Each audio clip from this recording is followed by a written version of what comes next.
ईश्वर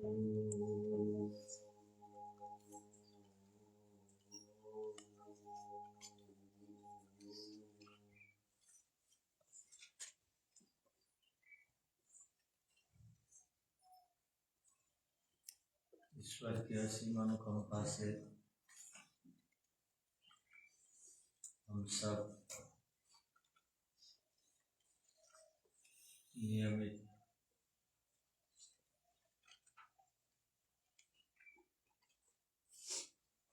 आत्मा के स्वरूप को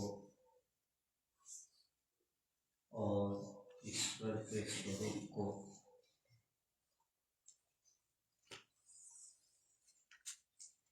तथा प्रकृति के स्वरूप को समझने, जानने, इनकी अनुभूति करने और उत्तम संस्कारों का संग्रह करने के लिए वेद स्वाध्याय, मंत्रों पर विचार, संध्या यज्ञ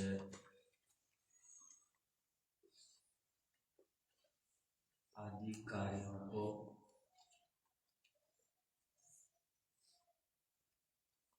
करने का एक अवसर को प्राप्त करते हैं। कल जिस मंत्र पर हम लोगों ने विचार किया था वह मंत्र आर्याभिविनय के द्वितीय प्रकाश के अंतर्गत 19वां मंत्र था। इस पर और अभी विचार करते हैं।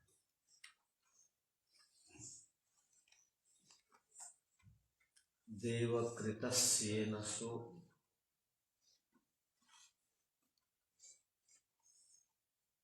अवयजनमसि मनुष्यकृतस्येन सो अवजन।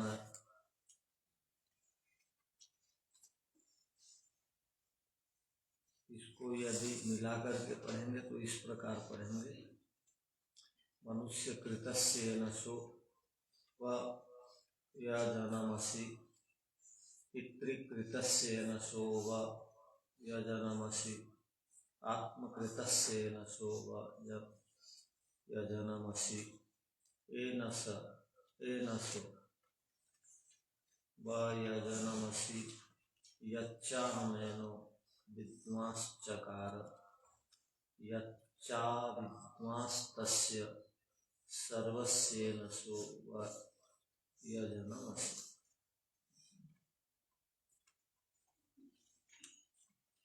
तो सबसे पहले देवकृतस्य एन सो अवयजनमसि।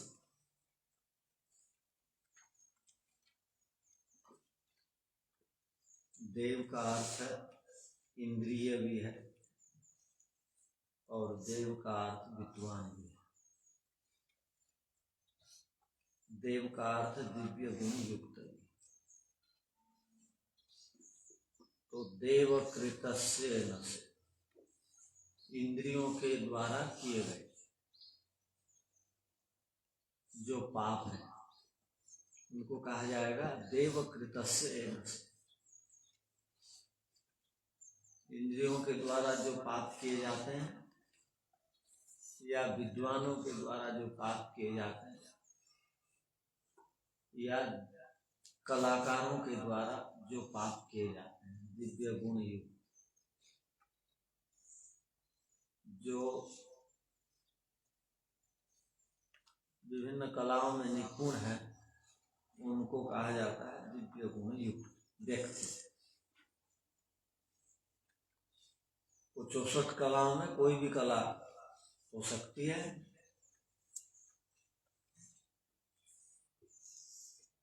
तो देव शब्द इंद्रियों के लिए आता है। तो हम यदि इंद्रियों से कोई पाप करेंगे तो उन पापों को ईश्वर सर्व पाप प्रणाशक हैं, इसलिए नष्ट कर देते हैं। ईश्वर सर्व पाप प्रणाशक होने से इंद्रियों के द्वारा किए गए पापों को नष्ट कर देते हैं। ये सामान्य अर्थ एक निकला। यदि इंद्रियों के द्वारा किए गए पापों से ईश्वर बचा देंगे, उनको नष्ट कर देंगे, तो हमारी इंद्रियां बहुत दिन तक स्वस्थ रहेंगी और इंद्रियों के द्वारा किए गए पापों से हमको ईश्वर बचा देंगे या नष्ट कर देंगे, तो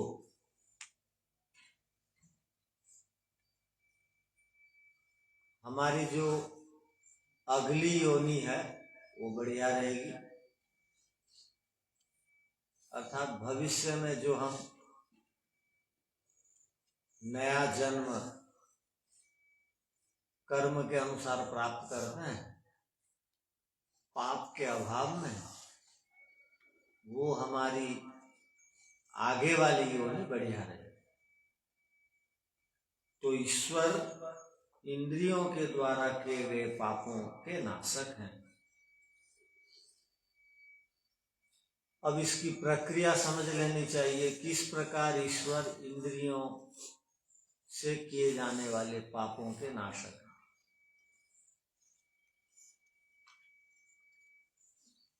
तो यहां पर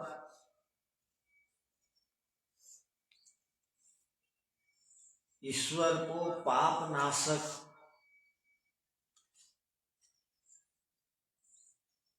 जो कहा गया,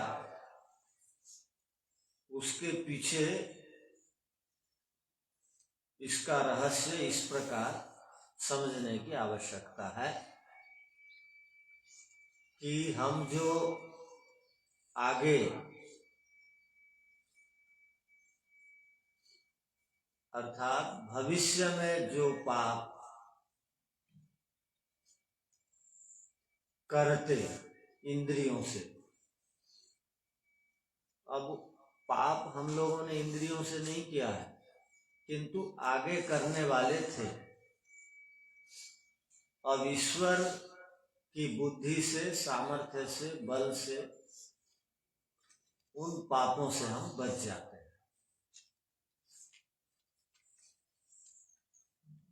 ईश्वर की कृपा से उन पापों से हम बच जाते हैं। कैसे बच जाते हैं? अतीत के पापों से तो किसी भी हालत में नहीं बचेंगे,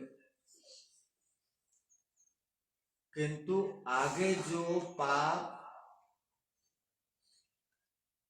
हम लोग करने की इच्छा रख रहे थे, उन पापों से हम बच जाते हैं।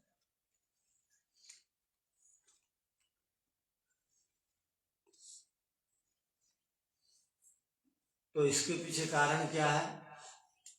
पाप से बचने के पीछे कारण कि जब हम दंड को समझ लेते हैं तो पापों से बच जाते हैं।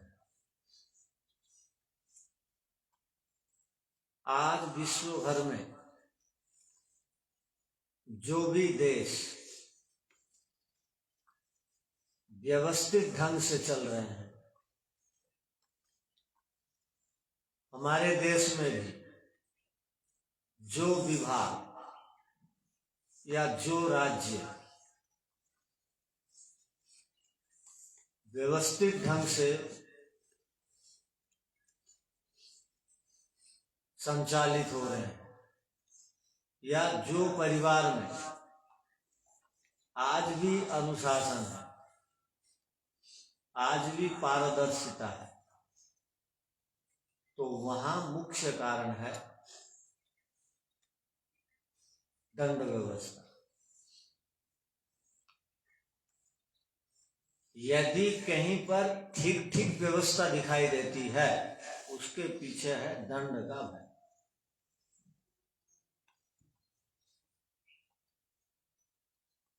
विदेशों में, मुसलमान देशों में आज यदि अच्छा माहौल है तो वहां पर कठोर दंड दिया जाता है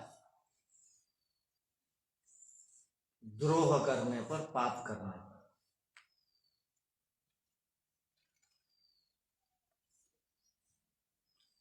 खुले स्थानों में सबकी उपस्थिति में उसको फांसी दी जाती है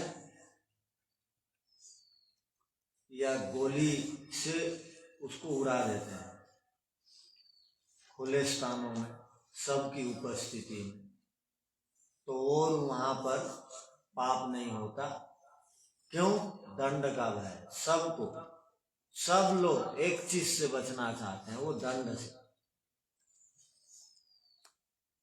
कोई भी दंड नहीं चाहता। व्यक्ति जोश में, शराबी या अज्ञानी जोश में बोलता है मैं नहीं डरता दंड से, किंतु उसके ऊपर भी जब दंड का प्रहार होता है तो वो भी चिल्लाता है, माफी मांगता है, क्षमा याचना करता है। भारत में भी यदि रेल विभाग, बिजली विभाग व्यवस्थित ढंग से चल रहे हैं तो उसके पीछे दंड का भय। रेल में यात्रा करने वालों को सबको पता है कि बिना टिकट यात्रा करेंगे तो दंड मिलेगा, जेल तक जाना पड़ेगा। इसलिए सब टिकट लेके जाते हैं।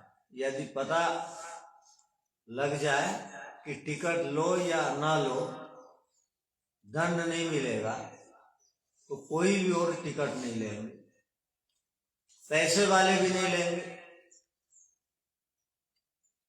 पैसे की असुविधा वाले तो चलो, पैसे वाले भी नहीं लेंगे यदि दंड ना दिया जाए तो।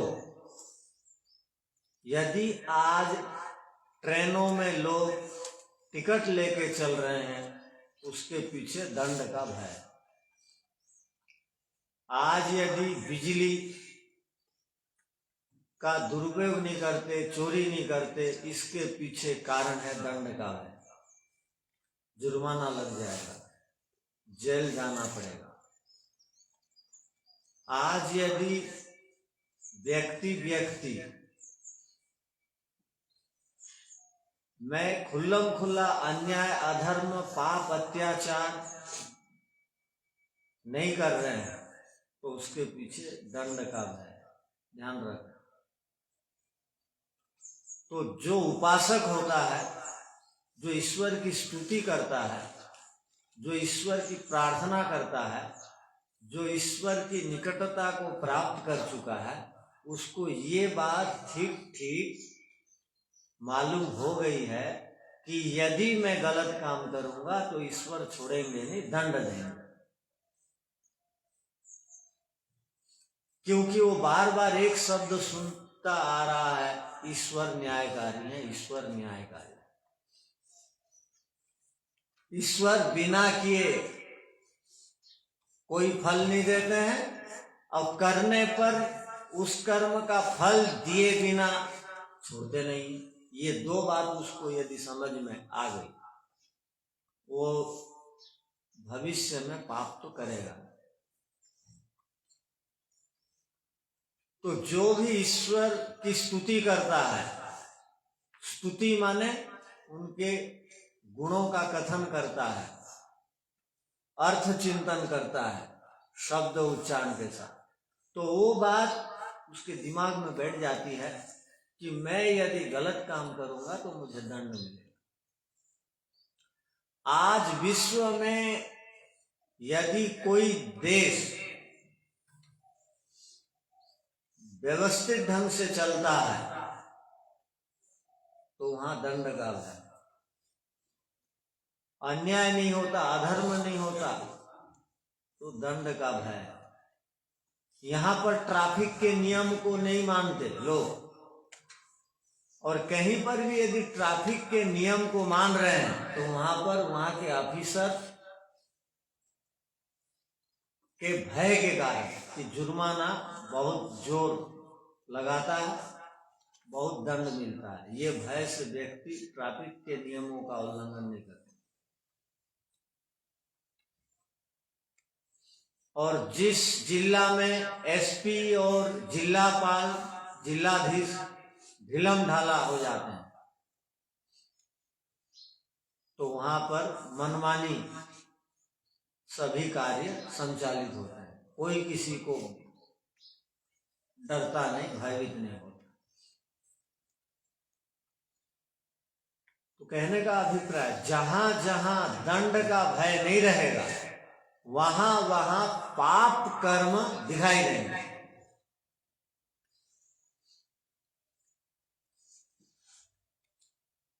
वहां पर हमको सारी बातें उल्टी दिखाई देंगी, सारी बातें मनमानी दिखाई देंगी। तो यहां पर ईश्वर को कहा गया, हे सर्व पाप प्रणाशक देवकृत इंद्रिय विद्वान और दिव्य गुण युक्त जन के दुख के नाशक एक ही आप हो। तो इंद्रियों से दोष करेंगे तो ईश्वर नहीं छोड़ेंगे, दंड मिलता है तो इंद्रियों से व्यक्ति और आगे चल करके दोष नहीं करता। अब विद्वान नाम के दुर्योधन, रावण, कंस आदि भी थे, वो भी गुरुकुल में पढ़े थे। रावण को वैसे ही 4 वेदों का ज्ञाता, 6 शास्त्रों का ज्ञाता कहा जाता है। वास्तव में उसके 10 सिर नहीं थे, हमारे समान एक ही सिर था, किंतु 10 प्रकार की विशेष बातें, जैसे आजकल बहुत सारे ब्रह्मचारी भी होते हैं, शास्त्रों को याद कर लेते हैं, किंतु शास्त्रों में जो बातें लिखी हैं उसके अनुसार उनका जीवन नहीं रहता, उल्टा चलते हैं। बहुत सारे लोग जब प्रवचन देते हैं तो बड़ी बड़ी बात करते हैं, किंतु जीवन देखेंगे तो बिल्कुल शून्य दिखाई देता है। तो ऐसे लोगों को यहाँ पर विद्वान कहा है। ऐसे विद्वान भी यदि कोई गलत काम करेगा, अतीत में यदि किया है तो उसका दंड मिलेगा, छूटेगा नहीं, किंतु वो भगवान के संकेत को समझ जाएगा विद्वान, तो भगवान उसके जो भविष्य में पाप कर्म होने वाले थे उससे ईश्वर उसको बचा लेगा।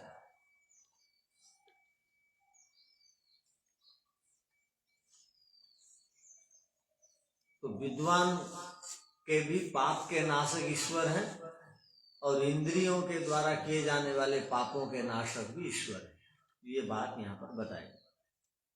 और कलाकार लोग भी यदि पाप करते हैं, अतीत में किए हैं, तो उनको भी ईश्वर दंड देंगे।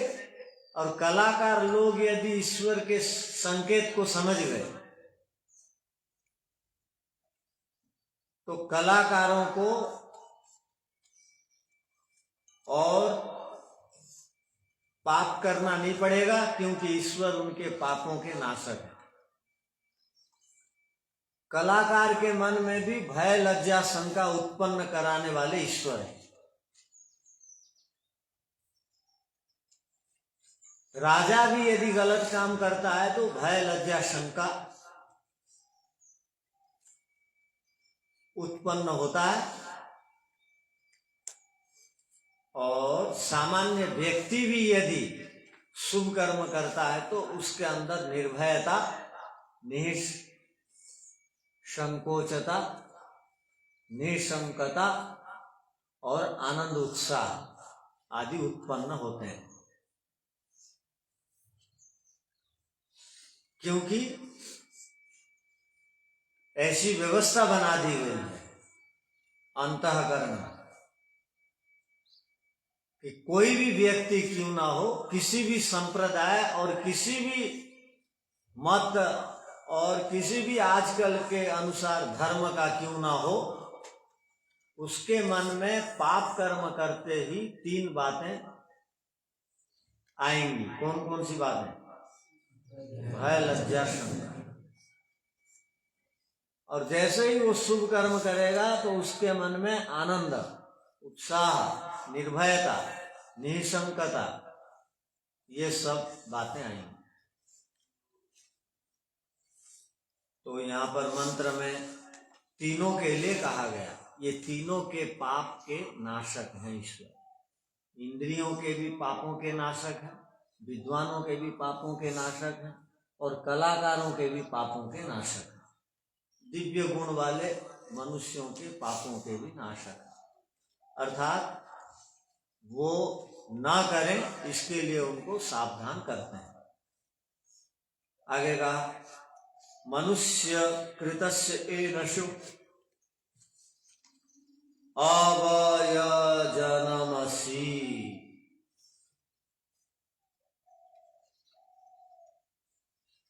जो मनुष्य है,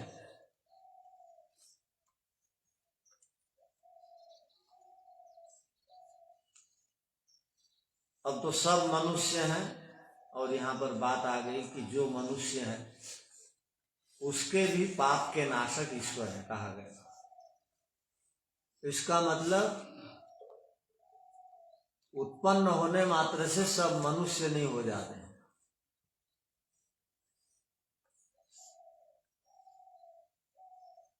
इसका मतलब जिनके 2 हाथ 2 पैर हैं, 2 आंखें हैं, और इसी प्रकार की नासिका है, और ऐसे ही मुंह से बोलता है, वाणी से कथन करता है, तो वो मनुष्य नहीं बन जाएगा।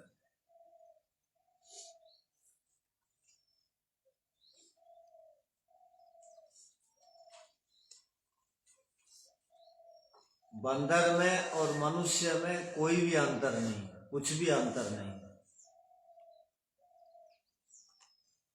सब कुछ सेम है दोनों में। बस उसकी बुद्धि नहीं है, अर्थात समझ नहीं है, उसके लिए विद्यालय नहीं है, और हमारे लिए विद्यालय है। वो बोल नहीं पाता है, हम लोग बोल पाते हैं। न तो सब समान है, ध्यान रखना, बंदर का और मनुष्य का। वो भी बहुत बातें समझ लेता है, वो भी मनुष्य है कि नहीं देखता है पहले, उसके बाद बगीचा में उतरता है। बिल्ली भी दूध पीने जब जाती है तो देखती है यहाँ कोई है क्या दूध गर्म करने वाला, नहीं है, ऐसे आगे पीछे देखेगी, उसके बाद जाती है। तो उनमें भी बहुत समझ है।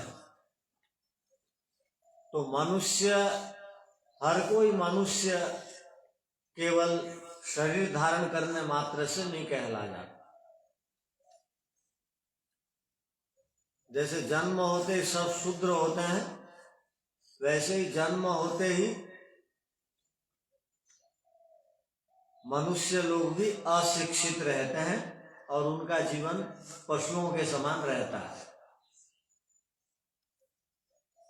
उसके बाद धीरे धीरे वो सीखते हैं, सोच समझ करके कर्म करते हैं, तब उनको मनुष्य कहा जाता है। तो सोच समझ करके कर्म करने वालों को मनुष्य कहा जाता है। तो मनुष्यों के जो भी पाप की प्रवृत्ति है उसको भी ईश्वर नष्ट करते हैं। पशु लोग या मनुष्य देहधारी मृग लोग पाप क्या पुण्य क्या समझते नहीं है, तो उनके पापों को तो भविष्य में उनके द्वारा किए जाने वाले पापों से ईश्वर तो उनको बचा नहीं सकते, केवल संकेत करते हैं, वो नहीं सुनता है। किंतु जो उनके संकेत को मनुष्य शरीरधारी समझ लेता है, उनके भविष्य में किए जाने वाले पापों से वो मनुष्य बच जाता है, उसमें ईश्वर कारण। यदि कोई पाप नहीं कर रहा तो उस व्यक्ति में ईश्वर की विशेष अनुकंपा है, कृपा है। आगे देखो क्या कहा गया, पितृकृतस्य एनसो अवयजनमसि।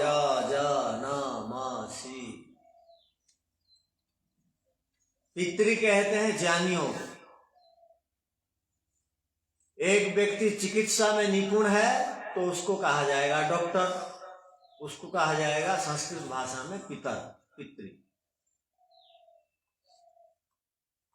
जो इंजीनियरिंग विद्या में निपुण है, बिजली विद्या में निपुण है, उसको कहा जाएगा उस विषय का पितर।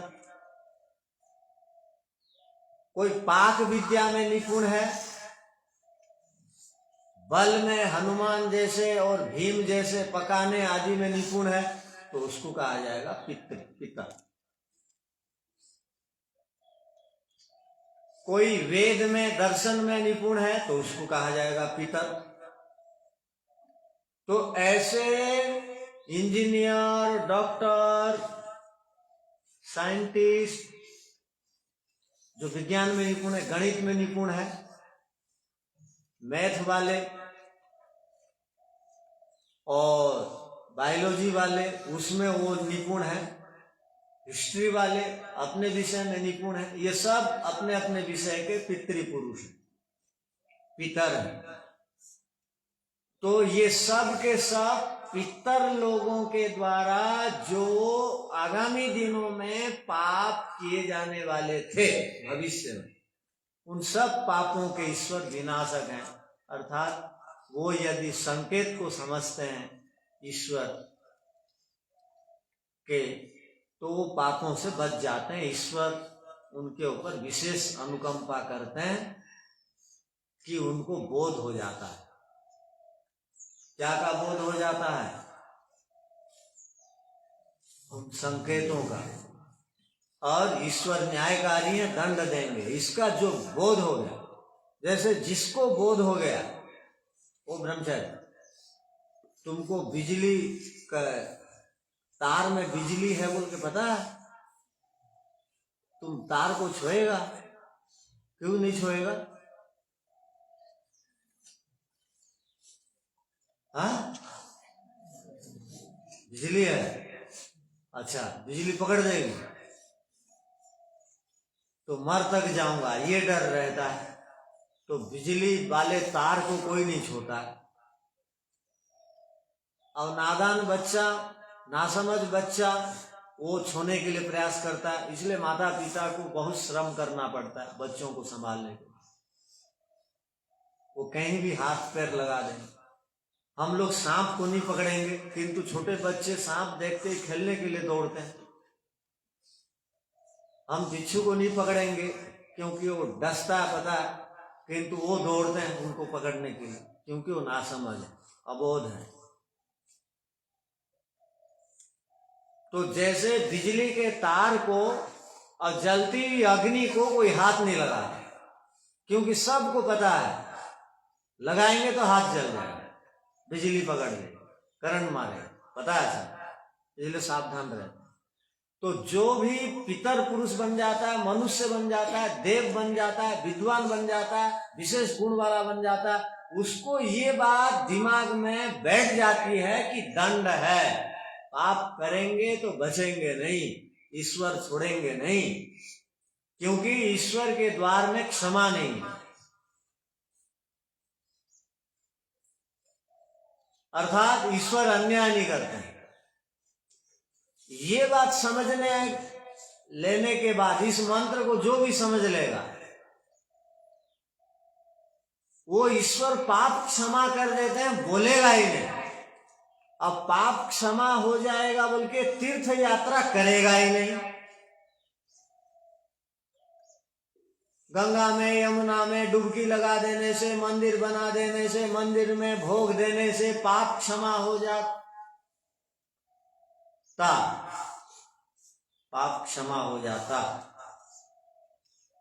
तो सब तो मंदिर जाते हैं, पशु पक्षियों की संख्या ही कम हो जाती।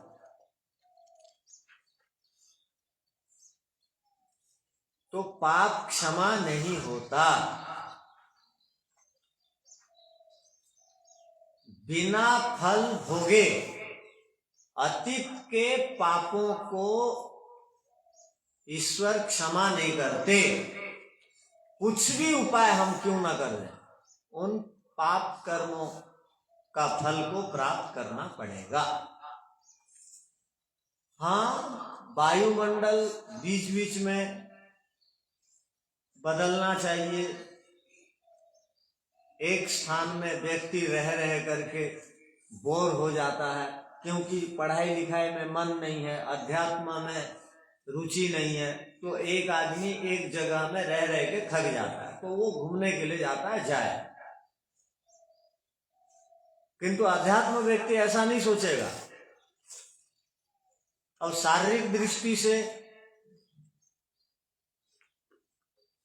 ऑक्सीजन युक्त वातावरण में जाना चाहिए। शहर में कोई है तो वो मजबूरन है, तो बीच बीच में वो बाहर जाए, चलेगा। किंतु तीर्थ में जाने से पाप से बच जाएंगे, ये सोच के जाना, ये है मूर्खता की पराकाष्ठा।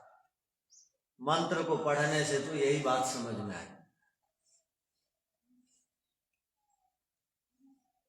तो पितृकृतस्य येन स, जो पितृपुरुष लोग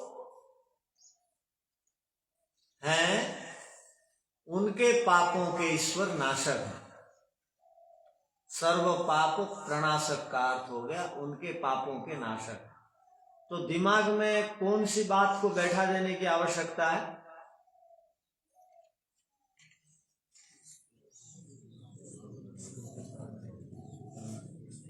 कि दंड मिलता है।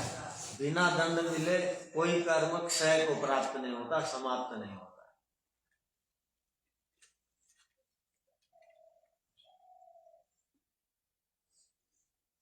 जैसे सांप को छोटे ही पकड़ते ही वो डसेगा, वैसे ही कर्म भी, पाप का कर्म जो है वो डसेगा।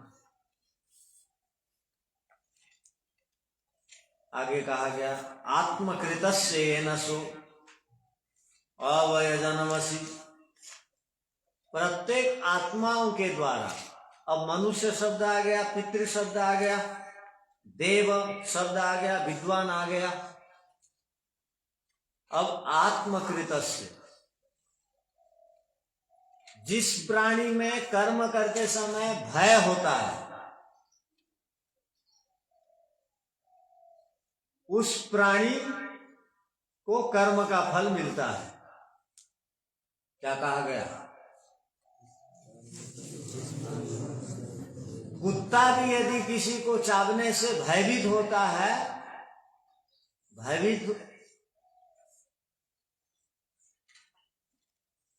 होता है, चाप दिया तो अब वो मुझे छोड़ेगा नहीं, उससे बचने के लिए यदि चाहता है, भागता है, तो उसको भी 1, 2, 3% पाप का कर्म का फल मिलेगा।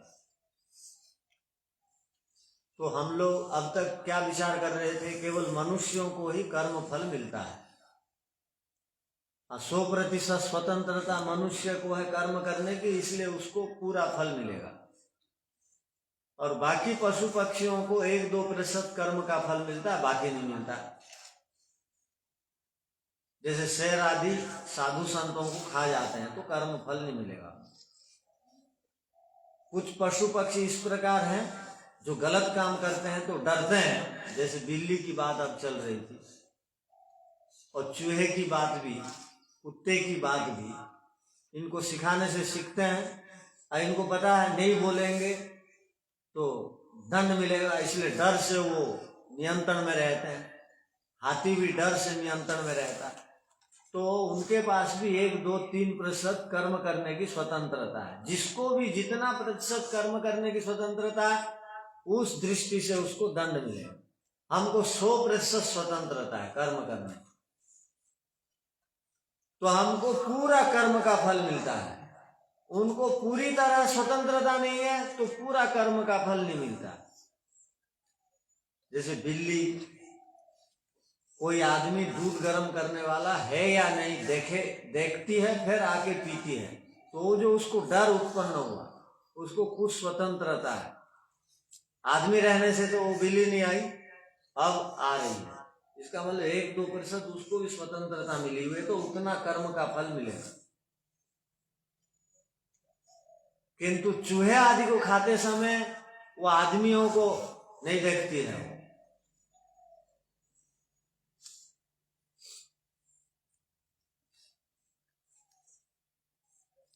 तो सभी आत्माओं को ईश्वर पाप कर्म से प्रेरित करते हैं, उन्हें बचने के लिए उनके अंदर भय लज्जा शंका उत्पन्न करते हैं। बिल्ली के अंदर भी और कुत्ते के अंदर भी और तोता के अंदर भी और चूहा के अंदर भी थोड़ा सा भी भय उत्पन्न हो रहा है का मतलब वो उस समय कर्म करने में स्वतंत्र अस्वतंत्र है, इसलिए उतना प्रतिशत तो उनको दंड मिलेगा, बाकी का नहीं मिलेगा। किंतु हम लोगों को 100% कर्म का फल मिलेगा। शुभ कर्म का फल भी मिलेगा, अशुभ कर्म का फल भी हमको मिलेगा 100%।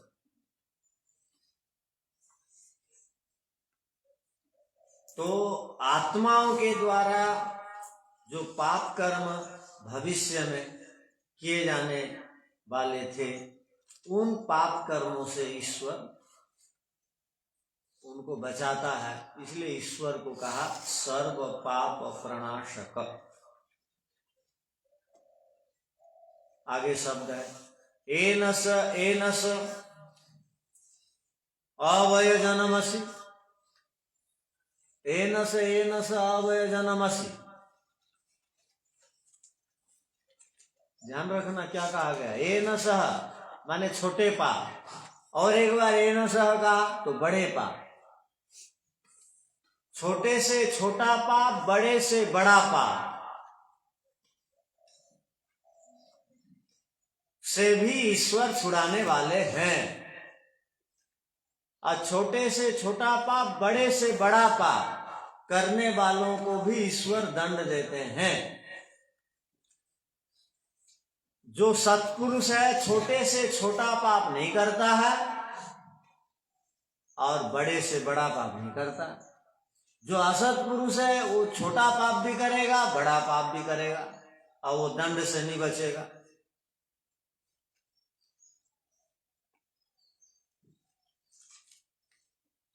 तो एनस, प्रथम एनस का क्या अर्थ हुआ, छोटे से छोटा पाप, और दूसरा जो एनस है बड़े से बड़ा पाप से भी ईश्वर बचाने वाले हैं और गलत काम करने वालों को दंड देने वाले हैं। आगे कहा यच्च हमेनो विद्वान चकार, कोई विद्वान यदि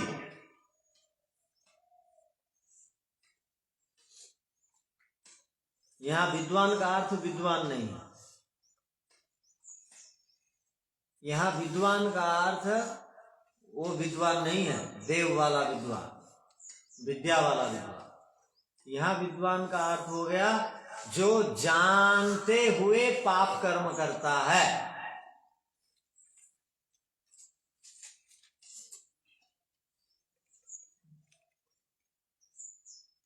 उनके पाप कर्मों का फल भी ईश्वर देते हैं,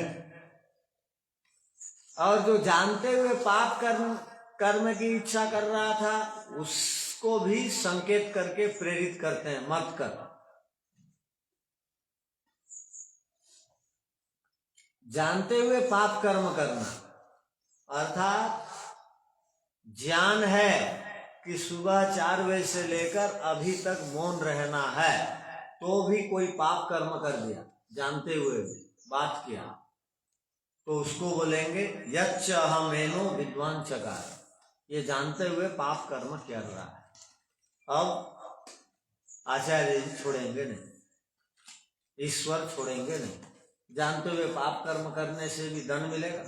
और यच्च अविद्वान, अज्ञान से, विद्वान माने ज्ञान से, और एक शब्द आया यच्च अविद्वान, जो बिना जानते हुए अज्ञान से कोई गलती कर दिया तो भी उसका कर्म का फल मिलेगा। हाँ, जानते हुए कर्म करेगा कोई पाप कर्म तो उसका अधिक दंड मिलता है। अज्ञान से कोई यदि गलत काम कर दिया तो उसका दंड थोड़ा कम मिलता है। जैसे नए विद्यार्थी आते हैं गुरुकुल में और पुराने विद्यार्थी हैं, पुराने विद्यार्थी मौन तोड़ते हैं तो उनको दंड मिलता है, नए विद्यार्थी तोड़ते हैं तो उनको कहा जाता है अभी बात नहीं करते हैं कई दिनों तक, छोड़ देते हैं, या सहज दंड मिलता है, सरल कम। तो ज्ञान पूर्वक पाप कर्म करेंगे तो भी बचेंगे नहीं, अज्ञान पूर्वक पाप कर्म करेंगे तो भी बचेंगे। इसलिए क्या करना चाहिए? अपने से बड़ों को बोलते रहना चाहिए, ईश्वर से प्रार्थना करनी चाहिए कि हे ईश्वर, मैं अज्ञान से यदि कोई दोष कर रहा हूं उससे मुझे बचाइए। और अपने से बड़ों को बोलते रहना चाहिए कि मेरा यदि कोई दोष है तो आप बताओ। छोटों को भी बोलना चाहिए, जो सात्विक छोटे हैं, कि मेरा कोई दोष है क्या, कुछ पकड़े हो क्या तो बता दो मुझे, मैं उससे बचना चाहता हूं। तो ज्ञान पूर्वक और अज्ञान से जो पाप आगे किए जाने वाले थे उन पापों के भी ईश्वर नाशक हैं, और जो कर दिए गए ज्ञान और अज्ञान से उनका जो दंड फल है, भोग है, उसको भी देने वाले ईश्वर।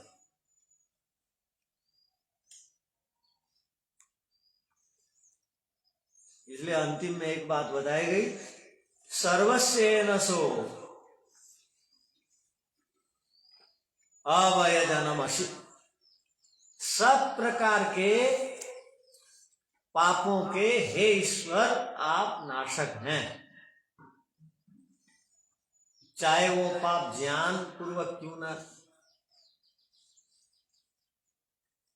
हुआ हो या अज्ञान से क्यों न हुआ, हर प्रकार के पापों के आप विनाशक हैं। ये यहां पर एक बड़ी बात बताई गई।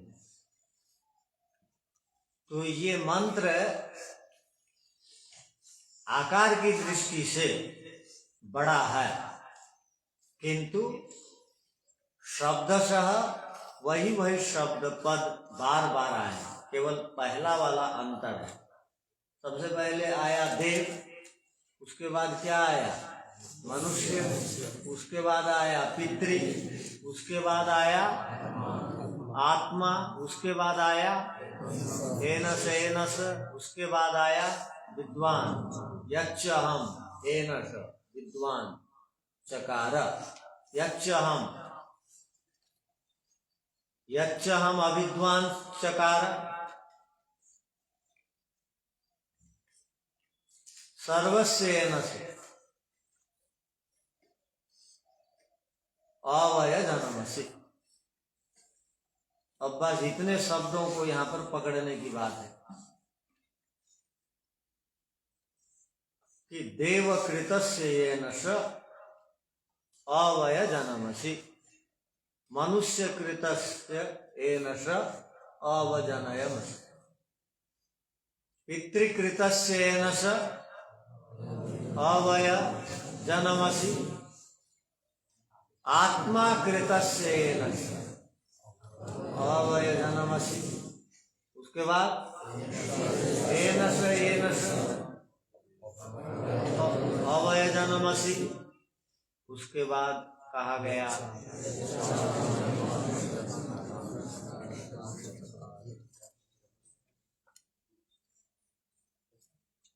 तो केवल अर्थ को जो जल्दी पकड़ लेता है, समझ जाता है, वो जल्दी मंत्र को भी याद कर ले।